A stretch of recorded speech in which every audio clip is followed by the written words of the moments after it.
Hi! Hello! నమస్తే. Welcome to Telugu girl diaries. So, ఇవాళ నేను మా అపార్ట్మెంట్‌లో కిందున్న ఫ్లవర్స్ అన్నీ కొంచెం కోసుకుందామని అలా స్టార్ట్ అయిపోయాను కిందకి.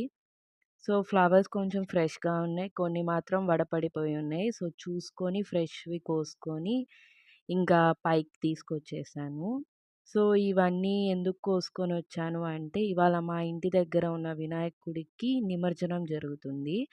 సో, అక్కడ ఇవ్వాలి అని మాల చేసి, సో, అలా మా అమ్మ మాల కడుతుంది. నేనేమో క్యాండీ క్రష్ గేమ్ కాసేపు ఆడుకొని, మా అమ్మ ఎలా మాల కడుతుందని అలా చూస్తూ ఉన్నాను.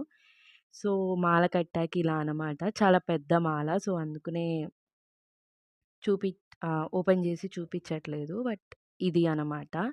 సో, ఇంక స్టార్ట్ అయిపోయాను. ఇంటి దగ్గరున్న వినాయకుడి దగ్గరికి. కరెక్ట్ టైంలో ఎళ్ళాను నేను. కరెక్ట్ టైంకి వాళ్ళు గూడా మాల వేస్తున్నప్పుడు ఇంక నేను నా మాల విచ్చేసాను. ఎంత బాగుందంటే అలా స్వామివారికి వేస్తున్నప్పుడు వినాయకుడికి ఒక ఐ ఫీస్ట్ మూమెంట్ అనమాట.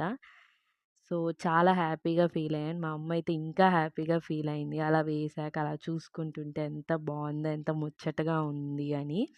సో, తర్వాత ఒక చిన్న పని ఉండి స్టార్ట్ అయిపోయాను. సెల్ పాయింట్‌లో కొంచెం పనుంది. సో, తీరా చూస్తేనేమో ట్రాఫిక్ చాలా ఎక్కువగుంది మెయిన్ రోడ్ మీద. నేనేమో వెనక కూర్చొని అలా వీడియోస్ తీసుకుంటూ ఉన్నాను. అక్కడ గూడా స్నాప్స్ వదలలేదు. అండ్ ఇంకా సెల్ పాయింట్‌కెళ్ళి సెల్ కొనుక్కుందామని చూస్తా ఉన్నాను. ఏ ఫోన్ కొన్నానో మీకు నెక్స్ట్ వీడియోలో నేను రివీల్ చేస్తాను. అండ్ ఫోన్ చూసాక ఇంకా ఎలాగో శంకర్ విలాస్ దగ్గరకొచ్చానని అక్కడ ఇడ్లీ అండ్ దోస ఇవి చాలా ఫేమస్ కాబట్టి అక్కడికెప్పుడొచ్చినా నేను ఇడ్లీ అండ్ దోస తీసుకుంటాను. ఇంకా అలా ఇంటికి స్టార్ట్ అయిపోయాను. That's all for today guys. A short vlog. Hope you liked it and please like, share and subscribe.